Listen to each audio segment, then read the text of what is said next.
श्रीरूपं साग्रजातां सह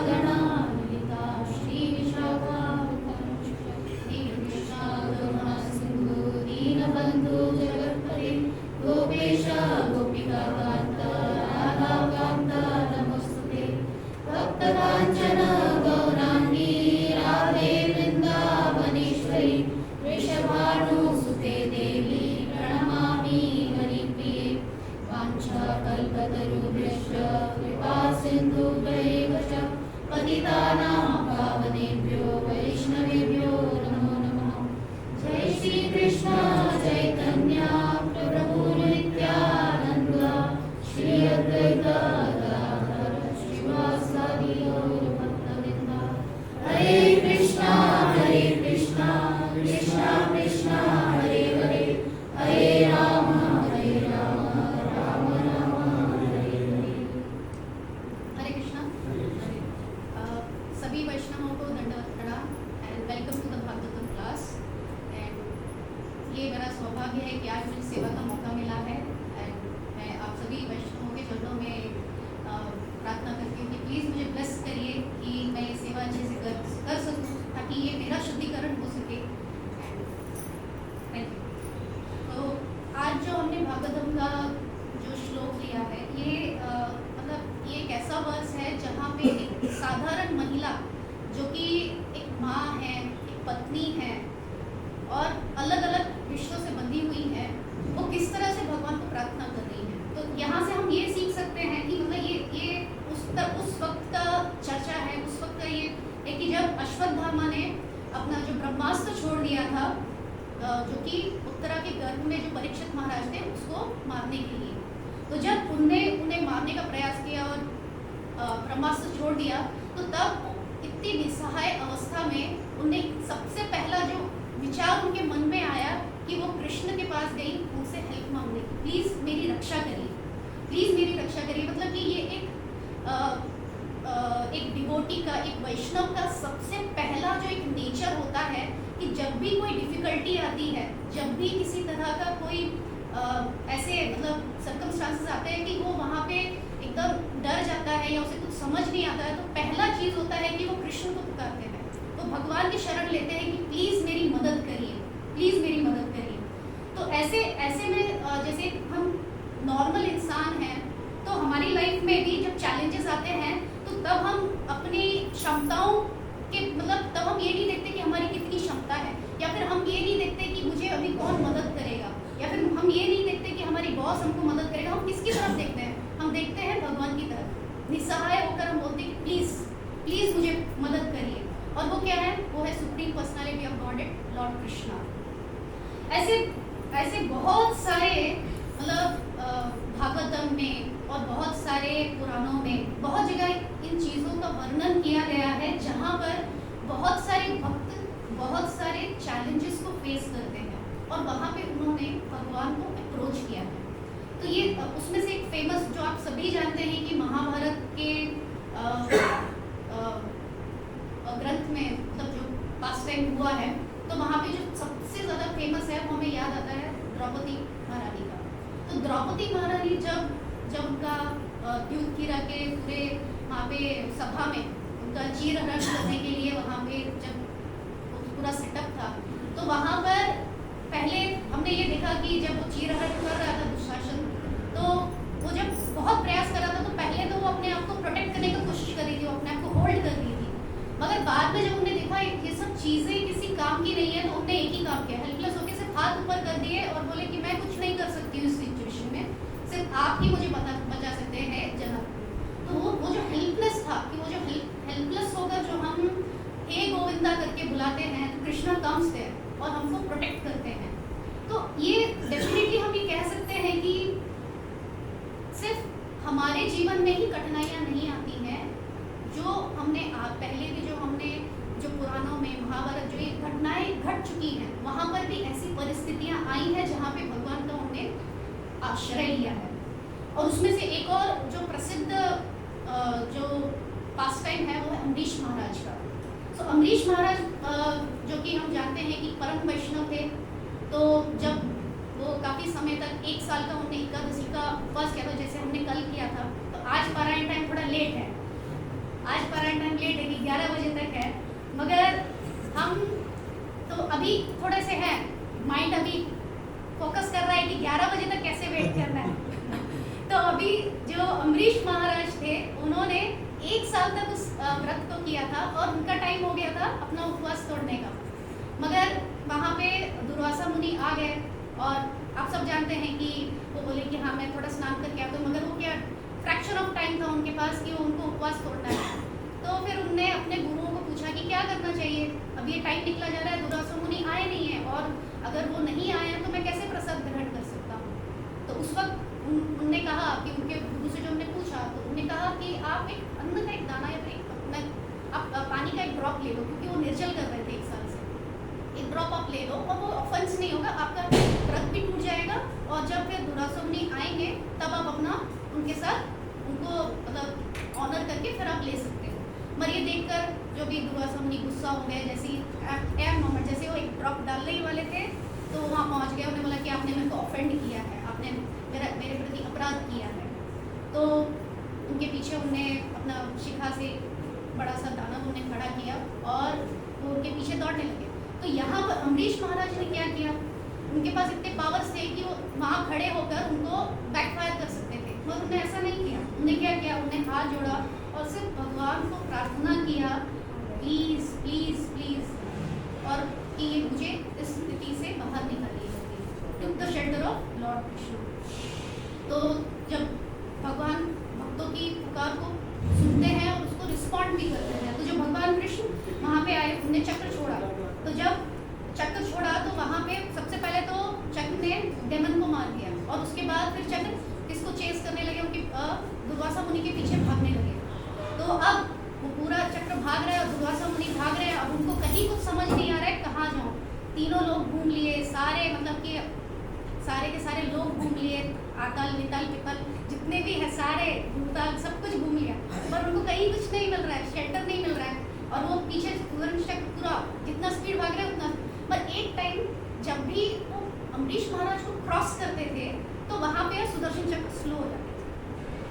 तो यहाँ पे क्या हुआ कि अब उनको मतलब ये एक इंडिकेशन है कि जो भगवान है वो हमेशा भक्तों के प्रति बहुत ही सेंसिटिव है और उनकी केयर करते हैं, उनको प्रोटेक्ट करते हैं। और यहाँ पे फिर वो जब ब्रह्मा जी के पास गए ये सब होते होते, तो उन्होंने पूछा मैं क्या करूँ, ऐसा ऐसा स्थिति है। तो ब्रह्मा जी बोले take shelter of Ambarish Maharaj, take shelter of lord Krishna.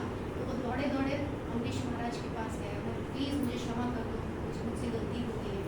तो अम्बरीश महाराज ने उन्हें वहीं पे क्षमा किया, और फिर उन्होंने फिर याचना की भगवान से कि प्लीज़ आप इन्हें क्षमा कर दीजिए। तो भक्तों की पुकार से उन्हें उनको क्षमा कर दी। तो इस तरह से वहाँ पर भी आपने देखा कि एक सिचुएशन आई, किस तरह से उन्हें डील किया। डीलिंग मतलब हाउ टू डील, मतलब हमको सिचुएशन में सोचना है कि क्या करना है, but we have to surrender to Krishna. Krishna will show the path.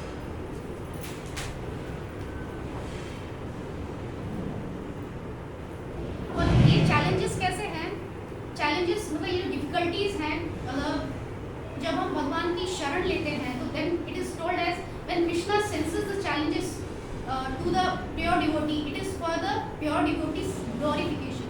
जब एक शुद्ध भक्त के जीवन में कठिनाइयाँ आती हैं तो वो भगवान ग्लोरीफाई करने के लिए कि ये कितने महान भक्त हैं, ये ग्लोरीफाई करने के लिए उनकी लाइफ में चैलेंजेस आते हैं, बट हम उस लेवल पे नहीं हैं।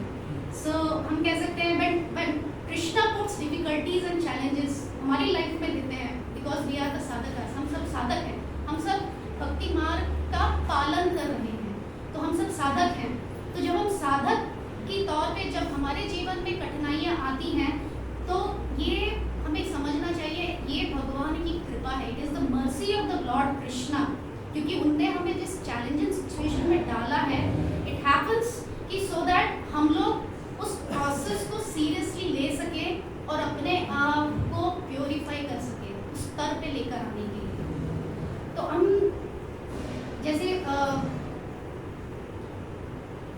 जब हम भक्ति करते हैं, हम क्योंकि हम बद्ध जीव हैं, कंडीशन सोल है कि हमारी भी बहुत सारी कंडीशनिंग्स हैं, तो ये जो कंडीशनिंग है उसके वजह से हमारे अंदर भी बहुत सारे पास्ट इम्प्रेशंस हैं हमारे जीवन के, कि हमने पता नहीं कितने जन्मों में क्या क्या नहीं किया, बहुत कुछ किया हुआ है। तो उसके वजह से क्या हमारे अंदर क्या है, बहुत सारा आलस भरा हुआ है। तो कहते हैं कि कंफर्ट और भक्ति एक साथ नहीं चल सकता है, मतलब दोनों अलग अलग डायरेक्शन में, कंफर्ट अपनी मतलब दोनों अपोजिट डायरेक्शन में है। If you think about comfort, भक्ति नहीं होगी, और अगर भक्ति करनी है तो आपको कंफर्ट जोन छोड़ना पड़ेगा। तो जब हम कंफर्ट जोन से बाहर निकलेंगे, आलस से बाहर निकलेंगे, तभी हम भक्ति कर सकते हैं। तो जब कृष्णा हमको इस सभी तरह के चैलेंजेस और डिफिकल्टीज को हमारे जीवन में आते हैं, it is just to get out of the comfort zone. Comfort zone से बाहर निकल के, उस आलस्य से बाहर निकल के हम भगवान का शरण लें। बेसिकली जो हमारा ह्यूमन लाइफ है वो क्या है, it is meant for sacrifice, त्याग पे आधारित है। मतलब ह्यूमन लाइफ यानी कि sacrifice, that is the highest thing, तपस्या। जब हम भक्ति करते हैं तो बहुत सारे डिस्ट्रैक्शन है हमारी लाइफ में। सबसे पहले तो मोबाइल सबसे पहले तो मोबाइल है कि जब अकेले बैठते हैं तो रिंग आना चालू हो जाता है और लगता है कि नहीं ये इंपॉर्टेंट कॉल है, ये उठा लेना चाहिए, तो हम जब को साइड में रखकर सबसे पहले कॉल को अटेंड करते हैं। So it takes effort, really हमको एफर्ट्स डालने पड़ेंगे to do the bhakti in a proper way. It takes sacrifice to get up in the morning और जपा। ये सबसे बड़ी तपस्या है कि सुबह जल्दी उठ के जपा करना है। सो और कभी कभी हमारा कंडीशनिंग नेचर इतना ज़्यादा होता है कि कुछ दिन या कुछ वक्त ऐसा होता है कि हमारी जिम्मेदारियां बढ़ गई, काम बढ़ गया, कुछ एक्स्ट्रा रिस्पॉन्सिबिलिटी आ गई, तो हमारा एक रेगुलर रूटीन जो हमें पढ़ना है या हमें एक लेक्चर सुनना है, उसमें भी हम आलस कर देते हैं, एक दो दिन स्किप हो जाते हैं। जैसे अभी पिछले एक हफ्ते से बैक टू बैक सारे प्रोग्राम हैं, तो डेफिनेटली ऐसी स्थिति में भी कितने लोगों का बुक रीडिंग थोड़ा स्किप हो गया होगा, थोड़ा डाउन हो गया होगा।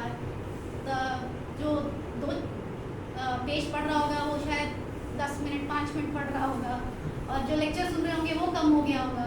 तो डेफिनेटली ये जो चीज़ें हैं हमारी लाइफ में, उसका असर हमें अपनी भक्ति के उसमें नहीं करना है। जब हम एक रेगुलेटेड वे में चलते हैं तो वी कैन प्रोग्रेस।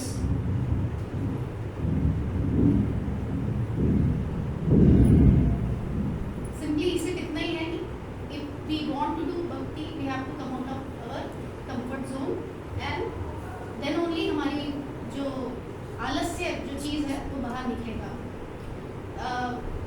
एक जगह पे मैंने एक कोट पढ़ा था। कोट ये था, I am not lazy, I am on energy saving mode. मैं आलस में नहीं हूँ, आलसी नहीं हूँ, मैं सिर्फ एनर्जी सेविंग मोड हूँ। क्योंकि आजकल हमारी सारी बातें मोबाइल लैंग्वेज में होते हैं। जैसे हम बोलते हैं टाइपो एरर हो गया, मतलब कि अगर कोई बोलो गलती से कोई बात निकल गई तो हम ये बोलेंगे प्लीज़ क्षमा कर दो, पर आजकल क्या बोलते हैं टाइपो एरर, मतलब कि मे भी स्पीकिंग एरर हो गया है, वो गलती से निकल गया होगा। तो हमारा सब कुछ आजकल क्या है, मैकेनिकल हो गया है। हम जिसमें हमारे भाव होते थे वो भाव नहीं है, और वहाँ पे हमने सारा लैंग्वेज मोबाइल लैंग्वेज डाल दिया है हमने वहाँ पे। और एक बार मैंने एक छोटी सी स्टोरी पढ़ी थी कि एक बार एक आदमी ने, अभी रिसेंटली एक आदमी ने एक छोटे बच्चे को पूछा क्या बड़े होकर क्या बनना चाहते हो? तो वो बच्चे ने बोला कि मैं पायलट बनना चाहता हूँ, but without doing hard work and without putting much efforts. जो नेक्स्ट इम्पॉसिबल है कि अगर आपको पायलट बनना है so you have to study hard and you have to put your efforts. But आजकल के जो बच्चे हैं इतने एडवांस हो गए हैं, वो बोलते हैं मेरे को सब कुछ सहज मिल जाना चाहिए, मुझे मेहनत नहीं करनी है। This is the effect of Kaliyuga. So तो हम ये भी बोल सकते हैं कि एंड जो चैलेंजेस और टेस्ट हमारे जीवन में आते हैं वो हमें भगवान की मर्जी देते हैं। जैसे कि इंस्पायरिंग कोट है कि life is like a bicycle, in order to stay balance we have to put efforts and keep moving on. हमारा लाइफ एक साइकिल की तरह है। साइकिल की तरह कैसा है, 2 पहिए हैं, हमको वहाँ बैठना है। अगर मैं वहाँ से बैठी रहूँगी और उसको चलाऊँगी नहीं तो मैं गिरूँगी, क्योंकि बैलेंस मुझे करना है। और जब मैं चलाऊँगी आगे बढ़ूँगी और मेरे को बैलेंस करना है। तो लाइफ हमारी हमेशा ऑन गोइंग है, लाइक बाइसाइकिल। तो जब हम बाइसाइकिल के ऊपर बैठते हैं तो हमको स्ट्रगल करना है, पेडल मारना है और आगे जाना है। तो लाइफ भी सिमिलरली वैसे ही है। हम लाइफ में हैं तो हम वहाँ पे स्ट्रगल करेंगे और फिर तब जाके हम आगे बढ़ेंगे, नहीं तो हम आगे नहीं बढ़ने वाले। हम बैलेंस नहीं होगा तो हम गिरेंगे। तो this is how the challenge और स्ट्रगल्स कम्स। जो हम पेडलिंग कर रहे हैं, all these are our challenge और स्ट्रगल है हमारे लाइफ के। अगर वो नहीं करेंगे तो आगे नहीं बढ़ेंगे, हम बिल्कुल नहीं बढ़ने वाले, क्योंकि वो जब पेडलिंग करेंगे तो आगे जाएंगे ना। तो जब हम चैलेंजेस को और प्रॉब्लम्स को फेस करेंगे तभी आगे बढ़ेंगे, नहीं तो आगे नहीं बढ़ने वाले। तो प्रॉब्लम सिर्फ हमारे पास या जो चैलेंज चैलेंजेस आते हैं, जब हम डील करते हैं, दो तरह की चीज़ें होती हैं, that problems that we can solve and problems that we can't solve but we have to tolerate. दो तरह की है, या जो प्रॉब्लम आती है वो सॉल्व हो सकती है अगर हम एफर्ट्स डालते हैं तो, और कुछ प्रॉब्लम्स ऐसी है जिसका सोल्यूशन हमारे पास नहीं है, हम उसे सहन करना ही पड़ेगा, कोई चॉइस नहीं है, हमको सहन करना ही पड़ेगा। सो इवन एक और ऐसा कोट मैंने पढ़ा था, क्या था, God grant me the serenity to accept the things that I can't change and courage to change the things I can and wisdom to know the differences। ये कि भगवान मुझे वो पीसफुलनेस दे कि मैं चीज़ों को एक्सेप्ट कर सकूं जिनको मैं चेंज नहीं कर सकता, और करेज दे मुझे कि courage to change the things I can, मतलब और इस चीज़ के लिए मुझे हिम्मत दे जो मैं चीज़ बदल सकती हूँ, और मुझे क्या दे, मुझे सद्बुद्धि दे, विजडम दे टू नो द डिफरेंस। तो ये बहुत सुंदर चीज़ है जो आगे हम इस चीज़ को डिस्कस करेंगे। एंड एक और चीज़ था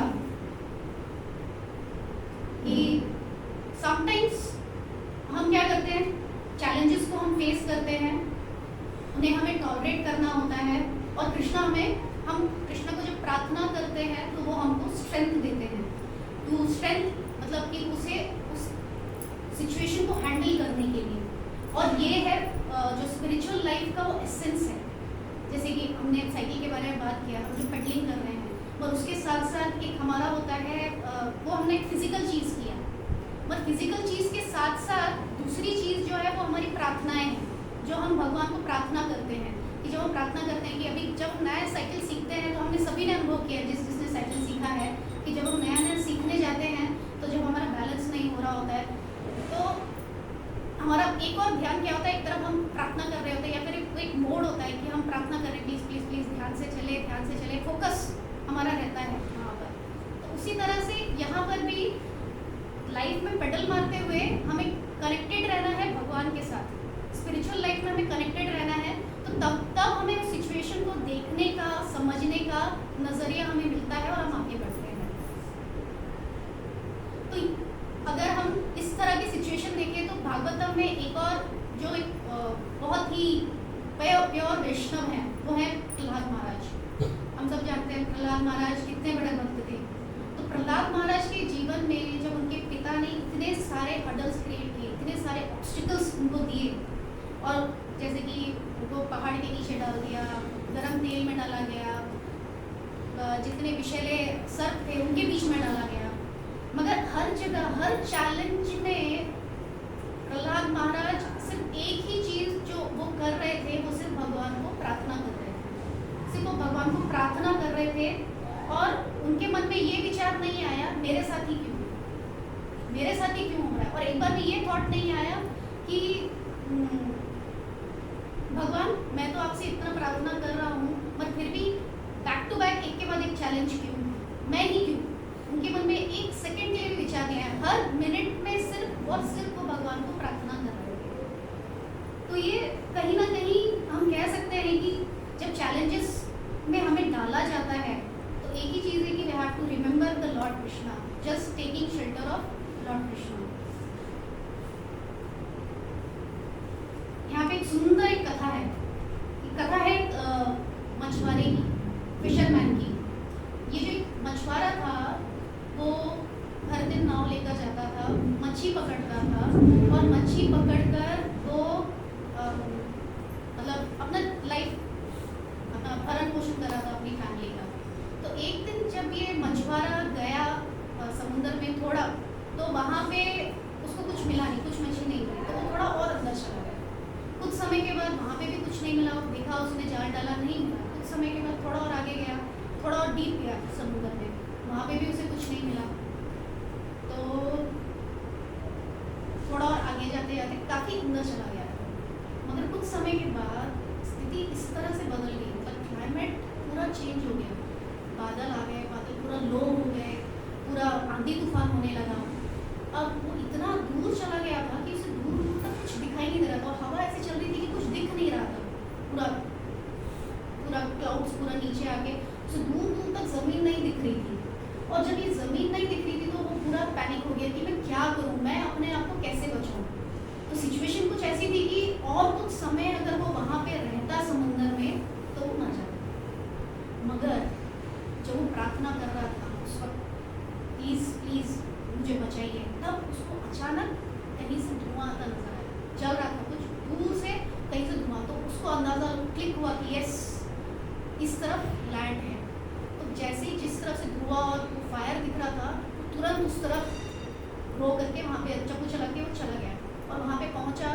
जैसे ही वो थोड़ा पास पहुँचा किनारे पे, और किनारे पे पहुँचते उसने देखा कि उसका ही घर जल रहा था, उसका ही घर जल रहा था और उसकी बीवी और बच्चे वहाँ पर खड़े थे और रो रहे थे।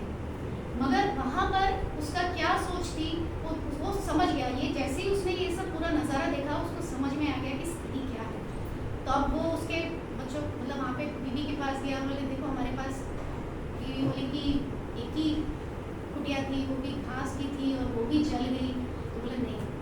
तो कहीं ना कहीं बैक ऑफ माइंड उसको समझ में आया अगर ये चीज़ नहीं होती तो शायद आज मैं नहीं बचता, मैं आज जिंदा नहीं होता। तो उसको ये बात समझ में आया कि जो कुछ हुआ वो मुझे बचाने के लिए हुआ। तो उसने अपनी बीवी को बोला, सांत्वना दिया कि नहीं कोई बात नहीं, घर जल गया तो कोई दिक्कत नहीं है, हम और मेहनत करेंगे और एक नया घर बनाएंगे। तो ये एक मतलब देखने का नज़रिया कि जो हुआ, जो परिस्थिति आई, भगवान ने किस तरह उसकी रक्षा की, कैसे उसकी जान बचाई, वो एक इम्पॉर्टेंट चीज़ थी। उसको रियलाइजेशन आया कि जो भी होता है अच्छे के लिए होता है और बेटरमेंट के लिए।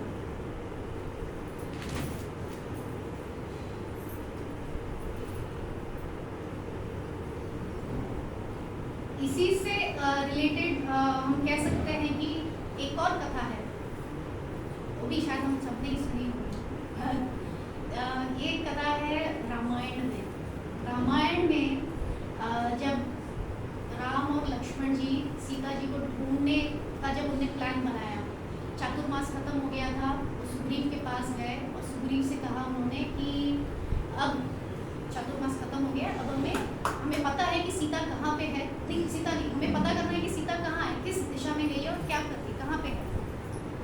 तो तब सुग्रीव ने 4 टीम बनाए थे और 4 टीम जो उन्हें बनाए वो 4 टीम उन्होंने अलग अलग दिशा में भेजे, ईस्ट वेस्ट नॉर्थ साउथ सब जगह पे। और हर लीडर को वो स्पेसिफिक डिटेल्स दे रहे थे कि अगर आप नॉर्थ में जाओगे तो आपको कुछ डिस्टेंस जाने के बाद वहाँ पे 2 पर्वत आएंगे, पर्वतों से आपको लेफ्ट लेना है, लेफ्ट लेके आप थोड़ा और आगे जाओगे तो वहाँ पे एक बहुत बड़ी नदी आएगी, नदी क्रॉस करके आप जब जाओगे तो वहाँ पे एक बड़ी सी घाटी आएगी। इस तरह से वो अलग अलग प्रकार की डिटेल दे रहे थे हर दिशा में, नॉर्थ हो, ईस्ट हो, साउथ और वेस्ट हो। तो जो चारों लीडर्स को उनने पूरा डिटेल डिस्क्रिप्शन दिया कि आपको कैसे जाना है और कैसे ढूंढना है। तो ये सब भगवान राम देख रहे थे और देखकर उन्होंने पूछा कि आपको इतना ज्योग्राफी का डिटेल कैसे पता है, कैसे आप जानते हैं, इतना डिटेल आप कैसे जानते हो, हर एक छोटी छोटी चीज़ का कि हाँ यहाँ से आपको लेफ्ट लेना है या फिर यहाँ पे बहुत बड़ी घाटी है, घाटी को क्रॉस करके जाएंगे तो वहाँ से आपको राइट लेना है, इतना डिटेल आपको कैसे पता है। तो उनने बोला कि एक्चुअली आपके आने से पहले जो मेरा बड़ा भाई है बाली है वो मेरा सबसे बड़ा शत्रु बन गया था, क्योंकि वो मेरे प्राण के पीछे था। तो मैं उससे बच के अलग अलग जगह छुप रहा था। जब भी मैं कहीं पे पहुंचता बाली वहाँ पे आ जाता और मुझे अटैक करने का कोशिश करता, मारने का कोशिश करता। इसीलिए मैं उससे बचने के लिए हर जगह छुप रहा था, जहाँ मैं पहुँचता वहाँ पे वो आ जाता तो मैं वहाँ से छुप के कहीं और भागता मैं। तो इस वजह से जो मैंने ऐसे पृथ्वी के पता नहीं कितने चक्कर काटे होंगे अपनी जान बचाने के लिए, तो बहुत चक्कर काटे, तो इसलिए मुझे हर एक छोटी छोटी डिटेल मुझे पता है। और ये जो मुझे डिटेल जो पता है उस वजह से मैं आज ये कर पाया हूँ। तो भगवान राम बोलते हैं कि मतलब ये जो आपने डिफिकल्टी फेस किया उसके वजह से आपका ये जो नॉलेज है आज भगवान की सेवा में यूज हो रहा है।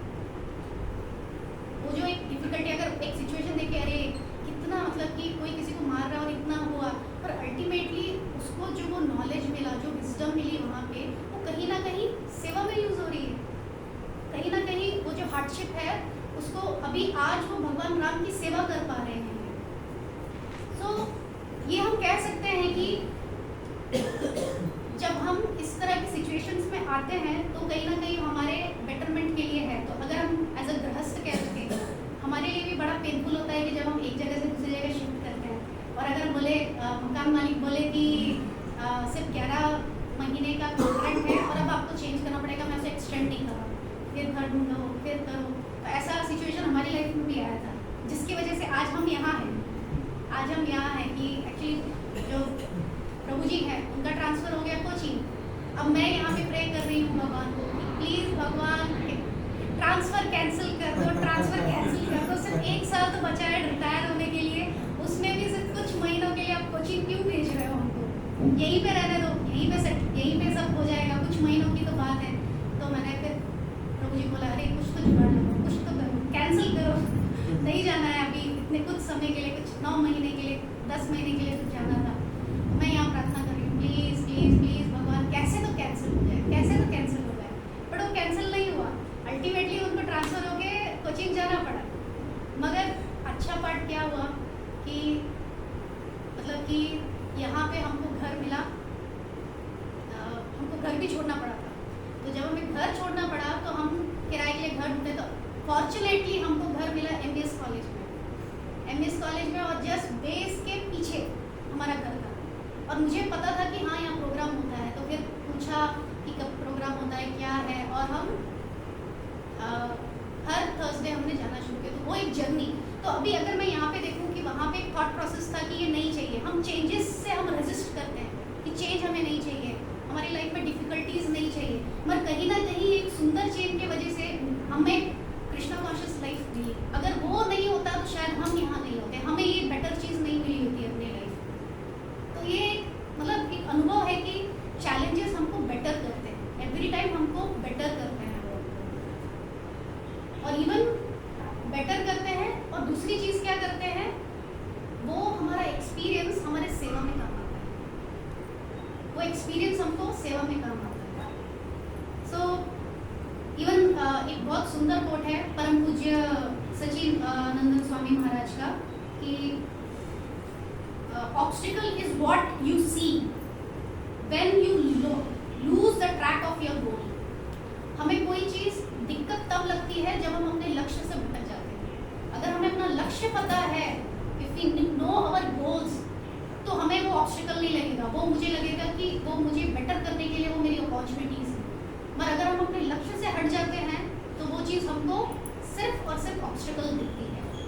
और एक सुंदर कोट है, difficulties on the path of devotion is always bring about glorious revelations and priceless gifts if we are simply have the patience and persistent and faith to carry on.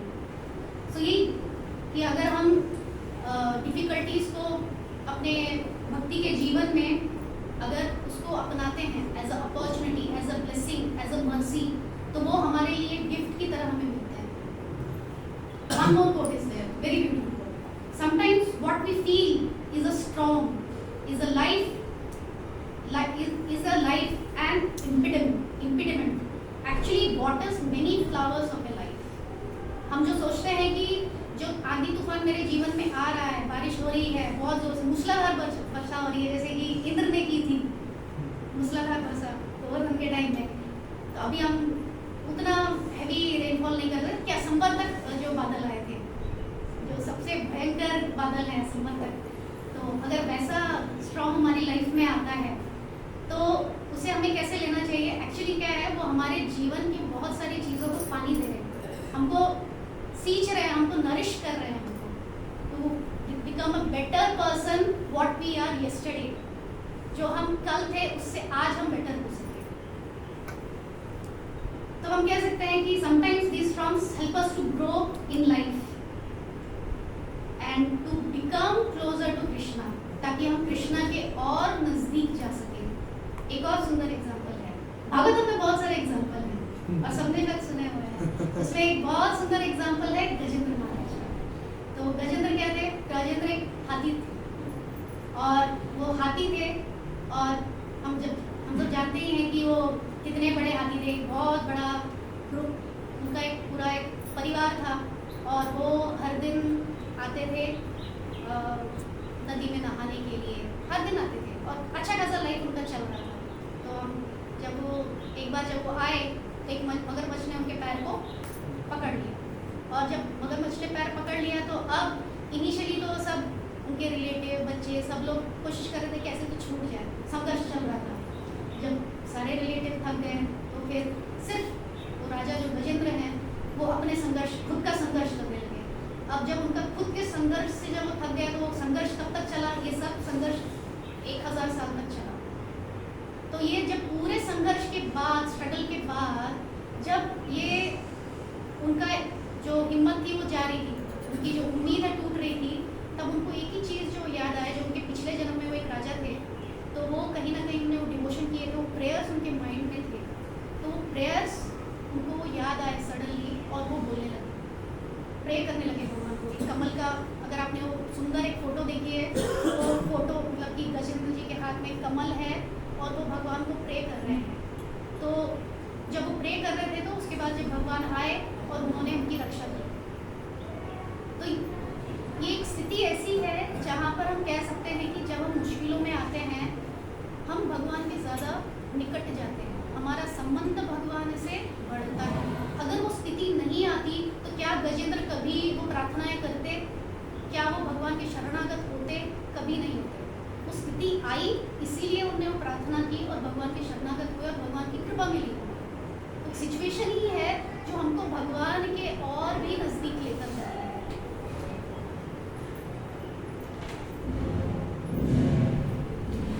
एक और coat है बहुत सुंदर, the greater the impediment the greater the mercy we will receive if we are steady, stay steady. अगर हमारे जीवन में जो भी ऑब्स्टिकल्स आते हैं, दिक्कतें आती हैं, कितनी बड़ी बड़ी भी आए बैक टू बैक, भगवान की कृपा भी उतनी ही मिलती है अगर हम उस पूरे प्रोसेस में, पूरे उसमें स्टडी रहते हैं। उसका मतलब ये है कि हम कह सकते हैं कि जब हमारे लाइफ में बैक टू बैक चैलेंजेस आते हैं, बैक टू बैक, एक के बाद एक खत्म हुआ दूसरा शुरू हुआ, सबकी लाइफ में रहते हैं, एक के बाद एक चलता ही रहता है और हमारी एनर्जी लेवल कम भी होती चली जाती है। मगर स्टडी हम कैसे रहेंगे? स्टडी हम मतलब उस स्थिति में क्या होता है कि हम जब हमारा होप लूज होने लगता है अरे यार हमेशा ऐसे ही दिक्कतें आती रहती हैं और कुछ सोल्यूशन नहीं है इन चीज़ों का, तब हम या तो हम ऐसी मतलब सिंपल एक्टिविटीज़ करते हैं, मतलब जो नहीं करना चाहिए वो करते हैं, बैड हैबिट्स हो गए वो बढ़ जाते हैं, या फिर कोई और हम गलत काम करते हैं, मतलब जिससे हमें लगता है कि हमको रिलीफ मिल रहा है, मगर वो रिलीफ नहीं होता है, वो कहीं ना कहीं हम अपनी ही सिंपल एक्टिविटीज़ को बढ़ा रहे हैं, अपनी दिक्कतें कम करने के बजाय बढ़ा रहे हैं। तो यहाँ पे दो तीन चीज़ें हैं जो हमें स्टडी रहने के लिए बहुत बहुत ज़रूरी है। तो पहला चीज़ है एसोसिएशन ऑफ डिवोटीज, दूसरा है अपना खुद का साधना जपा, और तीसरा या फिर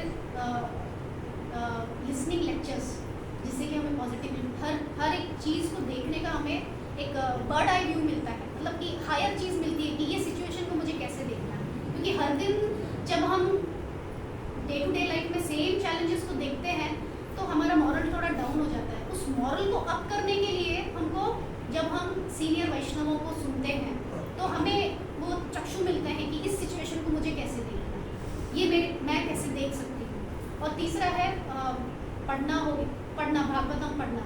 तो कुछ चीज़ें क्या होती हैं कि कुछ चीज़ें हम सुनते हैं, कुछ सुनकर हम लोग उसको समझते हैं, कुछ चीज़ें हम खुद पढ़कर हम समझते हैं, खुद का एक रियलाइजेशन आता है कि जब मैं पढ़ती हूँ डे टू डे लाइफ में तो ये अरे ऐसा कुछ आया तो ऐसा मैं कर सकती हूँ, तो मुझे वहाँ पर भी भगवान कहीं ना कहीं सॉल्यूशंस देते हैं। तो यहाँ पर एक्चुअली एक और चीज़ जो बहुत सुंदर मुझे अच्छा लगा था, मैंने एक लेक्चर में सुना था कि बड़ी बात ये नहीं है कि हम भक्ति कर रहे हैं, कि बड़ी बात ये है कि हम भक्ति में कंसिस्टेंटली ईयर बाय ईयर हम वहाँ पे उस प्रोसेस में लगे हुए हैं। That is a big thing. कितने लोग आते हैं और आकर देखते हैं, थोड़ा सा आते हैं, मिलते हैं और कुछ समय के बाद वो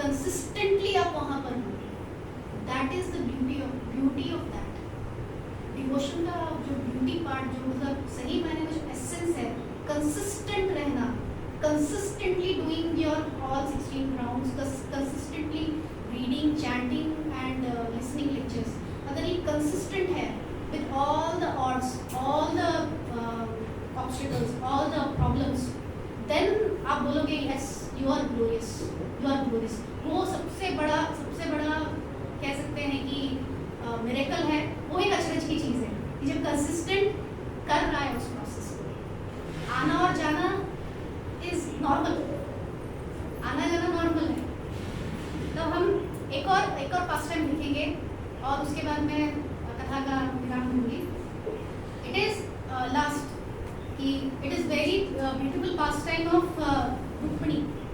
रुक्मिणी का जो मैरिज हुआ था। मैरिज मतलब कि वहाँ पे मतलब ये एक तरह से हमको होप गिविंग सिचुएशन है, हमारे एक होप गिविंग सिचुएशन ये है कि जब रुक्मिणी जी पहले से ही मतलब उन्होंने कभी भगवान कृष्ण को देखा नहीं था, वो सिर्फ उनके बारे में जितनी भी पास्ट टाइम्स हैं वो सुनती थी, उनके बारे में यहाँ पे ऐसा हुआ, भगवान ने ऐसा किया। तो ये सुन कर श्रवण करते करते उनके प्रति भगवान के प्रति उनके मन में बहुत ही प्रेम था, बहुत प्रेम था। तो जब बलराम जी ने रुक्मिणी जी का बलराम जी ने उनके जो पिता हैं उन्होंने उनकी शादी शिशुपाल के साथ तय कर दी। अब उनने बोला कि नहीं, रुक्मिणी ने एक्चुअली बोला कि नहीं, मैं चाहता हूँ कि मेरी बहन की शादी शिशुपाल से हो, क्योंकि मेरा बेस्ट फ्रेंड है। सब लोग मोस्टली ये करते हैं ना, अपने नियर एंड डियर वंस के साथ अपनी बहनों की शादी करते हैं ताकि वो सेफ रहे। तो रुक्मिणी भी चाहता था कि उनकी बहन की शादी शिशुपाल के साथ, मगर रुक्मिणी जी नहीं चाहते थे। अब धीरे धीरे जब उनका विवाह का समय नज़दीक आ रहा था, तब उस वक्त उनकी घबराहट बढ़ती जा रही थी, मैं क्या करूँ करके। उस वक्त उन्होंने ब्राह्मण को बुलाया और उन्हें एक पत्र लिखा, लेटर लिखा, और लेटर में उन्हें बोला कि प्लीज़ आप आइए, क्योंकि मैं आपको अपना पति मान चुकी हूँ, अपना सब कुछ समर्पित आपको कर चुकी हूँ, तो आके प्लीज़ मुझे लिखकर जाइए। तो उन्हें ये लेटर ब्राह्मण को दिया और देके बोला कि प्लीज़ आप इस लेटर को भगवान कृष्ण तक पहुँचा दीजिए। तो उन्होंने पहुँचा दिया, मगर अभी आपको पता है कि पहले टाइम में व्हाट्सअप नहीं था, ईमेल नहीं थे, तो जल्दी रिप्लाई नहीं आते थे वहाँ से। तो जब अब रिप्लाई नहीं आया, एक दिन निकला, 2 दिन निकला, 3 दिन निकला, हफ्ता निकला, क्योंकि अब 1-2 दिन में शादी भी होने वाली है। अब वो उनकी घबराहट और बढ़ी जाती है कि अब क्या सोच रहे हैं कि क्या मुझसे कोई अपराध हो गया है जिसकी वजह से भगवान मुझे रिप्लाई नहीं दे रहे हैं। तो इस तरह के उनके अंदर विचार चल रहे थे, मतलब बहुत हेल्पलेस सिचुएशन में आ गए कि उनके पास और कोई ऑप्शन नहीं कि मैं करूँ तो करूँ, क्या करूँ। इतना क्यों हेल्पलेस कि भगवान को सिर्फ और सिर्फ प्रार्थना कर रही थी कि प्लीज़ प्लीज़ मुझे बचाइए, अगर मुझसे कुछ अपराध हो गया तो मुझे क्षमा करिए, मगर मुझे प्लीज़ अपने पास ले लो। तो यहाँ पे हम एक चीज़ बोल सकते हैं कि कभी कभी हमारे जीवन में ऐसी स्थितियाँ आती हैं कि जब हम बहुत ज़्यादा बड़े डिफिकल्ट सिचुएशन, मतलब ऐसा कि हमें कोई रास्ता नहीं मिलता है। कितने लोग बहुत गलत कदम उठाते हैं, वो सुसाइड करते हैं, मगर कितने लोग जो समझदार होते हैं वो क्या करते हैं कि वो सिर्फ धैर्य रखते हैं, पेशेंस रखते हैं, क्योंकि इनसाइट कह सकते हैं कि कृष्णा हमें टेस्ट करते हैं last moment, last fraction of time तक हमको देखते हैं कि ये बंदा सच में जेन्युइनली प्रेयर कर रहा है या फिर जस्ट कुछ लास्ट मोमेंट तक जस्ट जैसे मतलब कि बस अभी तक होने ही वाला है, तब तक वो वेट करते हैं लास्ट मोमेंट तक, और फिर वो मर्जी कृपा देते हैं, हाँ चलो एक सोल्यूशन मिल गया। तो वैसे ही रुक्मिणी जी का वहाँ पे स्थिति थी। तो अब बोले लास्ट मिनट तक, मतलब लास्ट मिनट फिर ब्राह्मण आए लेटर लेकर और फिर उन्हें वो लेटर पढ़ा। तो वो जो लास्ट मोमेंट में जब मतलब वो पढ़ा तो उन्हें क्या मतलब वहाँ पे लिखा था कि वहाँ पे 2 चीज़ें थी, मतलब कि वहाँ पे कृष्णा ने बोला कि मैं आपको, हाँ कृष्णा मतलब कृष्णा ने उनको लेटर में बोला था, कृष्णा प्रॉमिस किया without fail he will come and carry you, मतलब कि वहाँ पे था कि I will come and definitely I will carry you. And ये जो था मोमेंट उनके जीवन में कि yes Krishna will come and definitely he will come.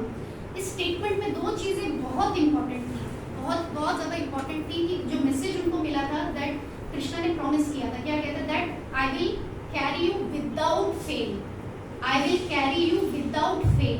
तो कृष्णा ने दो बहुत इंपॉर्टेंट चीज़ें यहाँ पे बोली थी। एक पहला उन्होंने बोला था, कृष्णा इज टेलिंग, मतलब ब्राह्मणा को उन्होंने ये बोला, रुक्मिणी से प्लीज आप बोलिए, आई प्रॉमिस आई विल, मतलब कि I will come and take her, I will come and take her. तो अभी उनने ब्राह्मण को बोल के भेजा कि आई विल फुलफिल, और उन्होंने बोला कि मैं अपनी प्रॉमिस को फुलफिल, मतलब अब उनका दूसरी चीज उन्होंने क्या बोला कि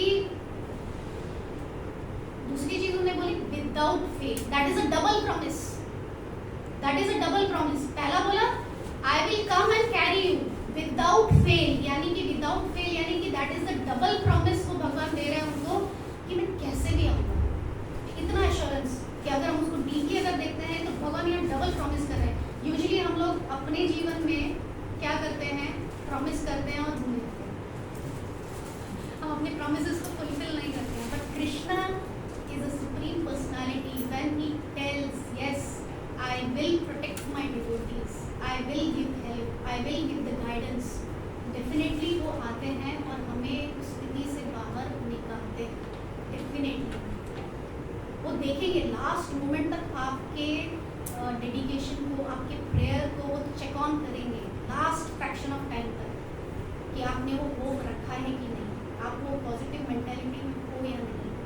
और वो लास्ट मिनट पे वो, क्योंकि अगर अनटाइमली अगर वो हेल्प मुझे पहले मिल जाएगी, वो मर्सी मुझे मिलेगी, तो मुझे उस सिचुएशन का वैल्यू नहीं रहेगी, जो मैं गई, जो मैंने परेशानी उठाई उसकी वैल्यू नहीं। मगर जब लास्ट मोमेंट में मुझे हेल्प मिलेगी भगवान की, I will really appreciate that कि यस भगवान ने मुझे हेल्प की। और ऐसे हमारी लाइफ में हर किसी के जीवन में ऐसे कुछ ना कुछ क्षण होंगे जहाँ पे आपको लिटरली समझ में आता है कि yes this is the hand of the God, भगवान का हाथ है। हम सब ने अनुभव किया, अगर हम ध्यान से अगर देखेंगे हर एक व्यक्ति ने इस एक स्थिति को अनुभव किया हुआ कि भगवान का हाथ है मुझे बचाने, बहुत सारे, बहुत बार। एंड उसके लिए हमें बहुत ग्रैटिट्यूड रखना चाहिए कि Krishna is there in our life, is always there to protect us, always there to give shelter, to give the strength, हमें स्ट्रेंथ देने के लिए कि यस हम डिवोशन में इन ऑब्स्टिकल्स को हम आगे बढ़ सकते हैं। ऐसे बहुत सारी स्टोरीज हैं, मैं और ज़्यादा लंबा नहीं लूँगी। सो आई इवन 5-10 minutes हाँ okay, I take 10 minutes more। सो जैसे कि हम और भी जानते हैं कि जो जीवन अभी हम महाभारत है, भागवतम है, ठीक है, कुछ समय हो गया उस सब चीज़ों को, बट अभी रिसेंट अगर हम देखते हैं तो श्रीला प्रभुपाद, जगत गुरु श्रीला प्रभुपाद, उनने अपने लाइफ में कितने ही हार्डशिप देखे हैं। हम सब जानते हैं कि जब प्रभुपाद बाहर गए, विदेश में गए, तो वहाँ पे उन्हें कितना स्ट्रगल किया, बहुत स्ट्रगल किया है। और उतने एट द एज ऑफ 70 उन्हें उतना स्ट्रगल किया, और उस स्ट्रगल करने के बाद 10 ईयर्स, मतलब कि कह सकते हैं कि वो प्रीच कर रहे थे, पास्ट 30-40 ईयर्स से प्रीच कर रहे थे, 30-35 ईयर्स पहले से वो प्रीच कर रहे थे, मगर उनको वो रिजल्ट्स नहीं मिले। तो कहीं ना कहीं वो जो वो ड्यूरेशन था, वो तैयारी किस चीज़ के लिए थी, वो इस बड़े चीज़ के लिए थी जो उन्होंने जाके विदेश में किया। जो वहाँ गए 10 साल में उन्होंने 108 टेम्पल्स को इस्टेब्लिश किया, द इस्कॉन जो ये संस्था उन्होंने बनाई। तो ये कहीं ना कहीं वो उन सभी एक्सपीरियंसेस को लेकर उन्हें यहाँ पे उनको भगवान ने वो कृपा दी। No doubt he was not a normal person, वो एक महाभागवत थे, मगर भगवान भी मतलब क्या है, वो हमारे लिए इंस्पिरेशन है। कह सकते हैं कि उनको ग्लोरीफाई करने के लिए, प्रभुपाद को ग्लोरीफाई करने के लिए, how glorious Prabhupada is, but for us it is for a purification. One more important, परम पूज्य महाविष्णु महाराज ने एक स्टेटमेंट दिया था, that is material nature is temporary and our body is temporary, then how come our difficulties will be permanent. कितना सुंदर उन्होंने कहा है कि हमारा शरीर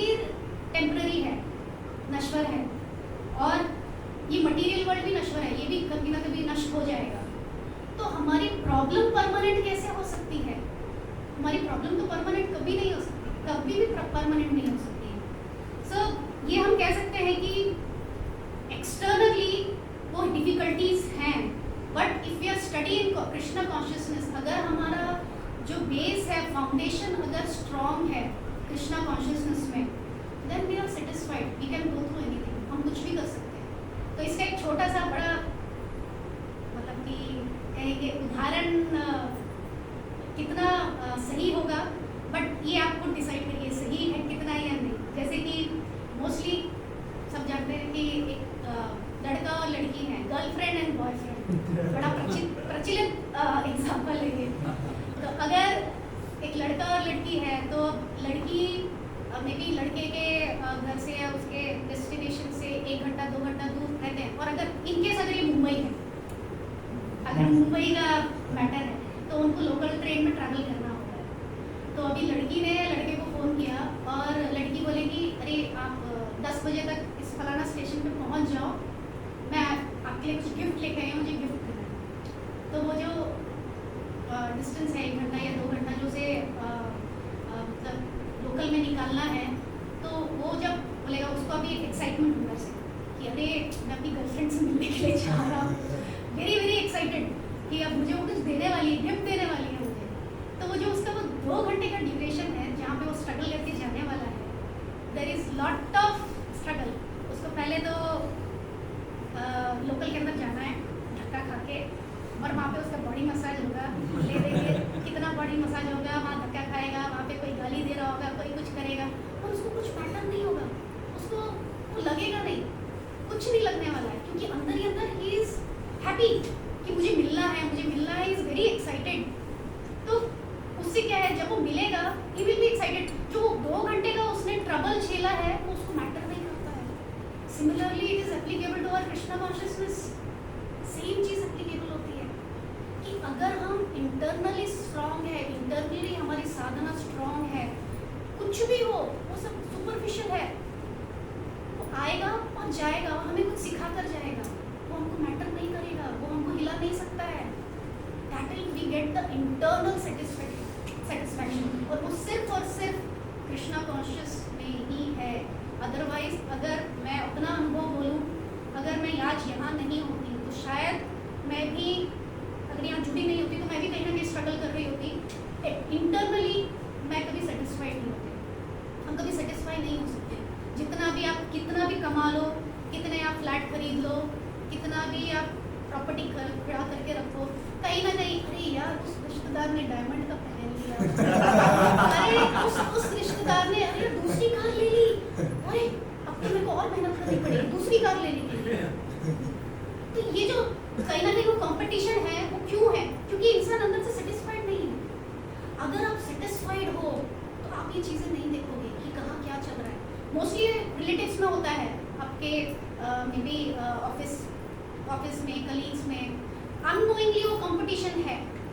अननोइंगली अरे यार आज इसने नया पहना है, मुझे भी नया लेना पड़ेगा, कुछ समय के बाद मैं भी नया पहनने जाऊँगा, तो उस पर फिर उसका थॉट प्रोसेस चालू होता है।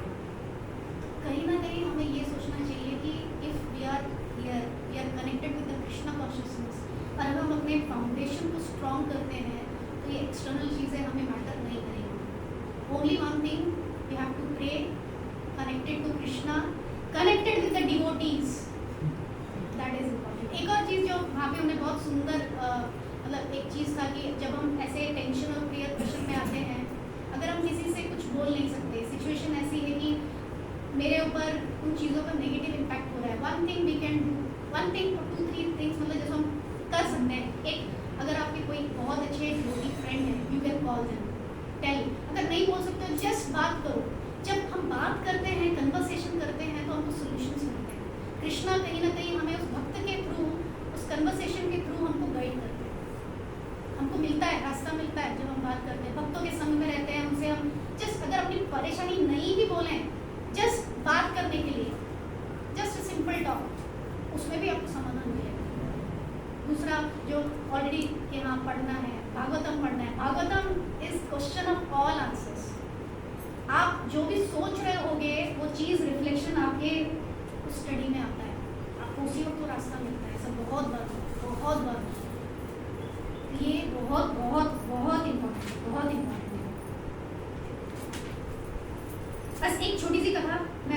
लास्ट में उसको फाइनल विराम देना चाहूँगी कि पहला चीज़ ये कहना चाहेंगे, हाँ 2 कोट हैं, बहुत सुंदर कोट है।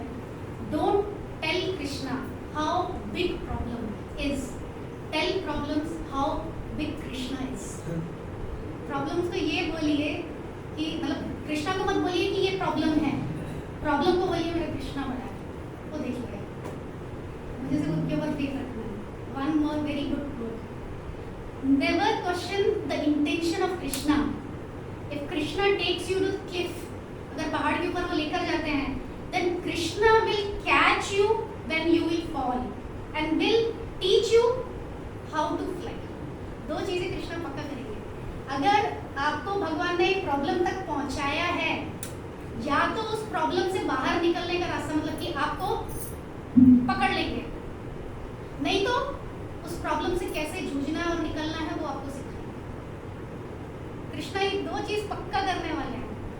अगर एक सिचुएशन में आपको डाला है तो कृष्णा विल कैच यू, वो आपको बचा लेंगे कुछ ना कुछ करके, नहीं तो ही will make you to fly, आपको उड़ना सिखा देंगे कि कैसे उड़ना है सिचुएशन।